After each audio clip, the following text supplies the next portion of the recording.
फखर news के bureau chief Ejaz Ahmad Tahir Awan का मुल्की और बैनुल अक़वामी अहम तरीन खबरों पर मुश्तमिल खुसूसी न्यूज़ बुलेटिन अपने मोअज़्ज़िज़ नाज़रीन क़ारीन की दिलचस्पी और मालूमात की आगाही के लिए पेश खिदमत है। ईरान में इसराइली हमले के बाद इंतकाम की अलामत के तौर पर सुर्ख परचम लहरा दिया गया है। ये परचम कम की जमकरान मस्जिद के गुंबद पर लहराया गया, जो ईरान की रिवायत के मुताबिक खून का बदला खून होता है। ईरानी मीडिया के मुताबिक इक़दाम हामियों के गमो गुस्से और मुमकिन जवाबी कार्रवाई के अज़्म की अलामत है। सुर्ख परचम लहराने का मकसद मुल्क में इत्तेहाद और हिम्मत का पैगाम देना है। सऊदी वली अहद शहजादा मोहम्मद बिन सलमान ने रूसी सदर व्लादिमीर पुतिन से टेलीफोनिक रब्ता। दोनों रहनुमाओं ने हालिया फ़ौजी कशीदगी और इलाकाई और बैनुल अक़वामी सलामती पर इसके असरात के साथ साथ मुमलिकत और दीगर बरादर ममालिक को निशाना बनाने वाले ईरानी हमलों के हवाले से खित्ते में होने वाली सूरत हाल पर तबादला ख्याल किया।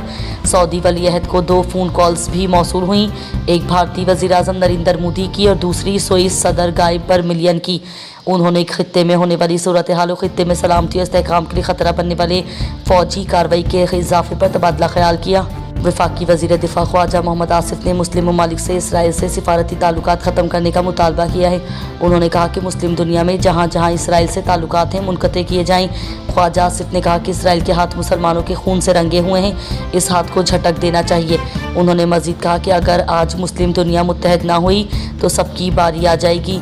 उन्होंने OIC का इजलास बुलाने का मुतालबा किया था कि इसराइल के खिलाफ एक मजबूत और इज्तिमाई रद्द-ए-अमल दिया जा सके। पाकिस्तान की हुकूमत ने अपने शहरियों को ईरान के गैर ज़रूरी सफ़र से गुरेज करने की हिदायत की है। यह हिदायत ईरान में जारी गैर यकीनी जंगी हालात के पेश नज़र दी गई है। दफ्तर खारजा ने अपने बयान में कहा है कि ईरानी शहरों में जारी जंगी कशीदगी के बाइस पाकिस्तानी शहरियों को एहतियात बरतने की हिदायत की जाती है। अपनी हिफाजत के लिए ज़रूरी एहतियाती तदाबीर इख्तियार करें, गैर ज़रूरी नकल व हरकत से गुरेज करें और पाकिस्तानी सिफारत खाने से राब्ते में रहें। पाकिस्तान की मारूफ अदबी शख्सियत और मुमताज़ अफसाना निगार जिलानी बानो का इंतकाल हो गया। इन्ना लिल्लाहि व इन्ना इलैहि राजिऊन। उनके इंतकाल से उर्दू अदब का एक दरख्शां और रोशन बाब बंद हो गया है और अफसानवी दुनिया एक अहद साज कलमकार से भी महरूम हो गई है। अल्लाह पाक मरहुमा की दर्जात बुलंद करे, आमीन। सऊदी वज़ारत दाखिला ने तौसीक़ की है कि इलाकाई वाक़यात से सऊदी अरब की मामूल की ज़िंदगी और काम काज मुतासिर नहीं हुए। मुमलिकत में अमन व सलामती की सूरत हाल तसल्ली बख्श है। खुदा का शुक्र है कि तमाम शहरों में रोज़मर्रा की ज़िंदगी मामूल के मुताबिक चल रही है। सिक्योरिटी के शोबे एक मरबूत सिक्योरिटी और सर्विस सिस्टम के अंदर 24 घंटे काम कर रहे हैं, जो मुल्क की सलामती और उसकी सरहदों के अंदर रहने वाले हर शख्स की हिफाजत कर रहा है। सऊदी वज़ारत दाखिला ने इस बात पर जोर दिया कि मुमलिकत का ज़ायरीन और रिहायशियों की हिफाजत उसकी अव्वलीन तरजीह है। आवाम पर जोर दिया है कि अफवाहों या गैर तस्दीक शुदा वीडियोज़ को फैलाने से गुरेज करें और सिर्फ सरकारी ज़राए से मालूमात हासिल करें। मुहाजिर कौमी मूवमेंट पाकिस्तान के वाइस चेयरमैन शौकतुल्लाह फारूकी ने कहा है कि इसराइली जारहियत की वजह से मशरिक़ वस्ती फ्लैश पॉइंट बन चुका है। ईरान पर वहशियाना हमले रुकवाने के लिए अगर आलमी ताकतों ने अपना किरदार अदा न किया तो इस जंग को फैलने से रोकना मुश्किल हो जाएगा।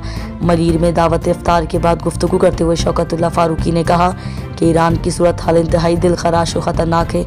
हम खामनाई की शहादत के ख़िलाफ़ लोगों के जज्बात को भी समझते हैं, मगर कराची जैसे शहर में तशद्दुद और अमलाक को नुकसान पहुँचाना बेहतर नहीं।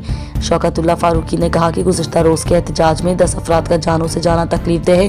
शौकतुल्लाह फारूकी ने कहा कि इस बात में कोई अभाम नहीं कि इसराइल ने खुली जारहियत की, जिसकी हम पुरजोर मज़म्मत करते हैं। शौकतुल्लाह फारूकी ने कहा कि हालात तेज़ी से बदतब्दील हो रहे हैं।